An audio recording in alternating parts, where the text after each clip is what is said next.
雷霆和森林狼谁能成为新王呢？其实，在雷霆和掘金开打之前，我觉得雷霆夺冠的概率很大。但是鏖战7场之后，我觉得现在雷霆面对森林狼会有2大问题。第一就是体能问题，雷霆之所以能淘汰掘金，就是靠着体能的优势，能打球的人多。但是面对森林狼，你这优势就没有了，因为人家打球的人也多，并且人家以逸待劳，你刚刚打过抢七，只歇了1天就去打这个西决，所以说体能是个隐患。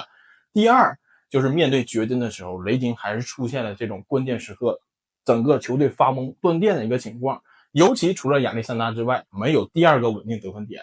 大家所公认的雷霆二当家杰伦威廉姆斯，在这轮系列赛当中有打得好的，但也有拉胯的时候，所以说他是特别不稳定的。尤其面对森林狼体型更大、防守更好的球队，我觉得他可能发挥的不是会特别稳定，这也是一个隐患。然后大家不看好森林狼的原因有2点，第一，觉得森林狼这一路赢得太轻松了，有点运气成分。但是我特别不理解，就是赢得轻松跟实力强弱有什么关系呢？难道雷霆就一定能保证横扫湖人和勇士吗？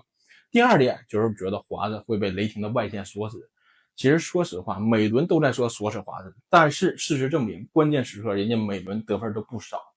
而且你把所有的防守注意力放在华子身上，兰德尔怎么办？兰德尔今年季后赛打得非常好，作为二当家来讲，他比杰威合格多了。人家今年整体的表现是不弱于任何球星的。而且你用谁来防兰德尔呢？你用2个内线很有可能跟不住，你用其他人体型也对不上。所以说兰德尔是这轮系列赛非常关键的因素，他打得好，森林狼就能赢。如果你雷霆有本事把2个人全锁死，那你雷霆能拿到。但我个人更看好森林狼。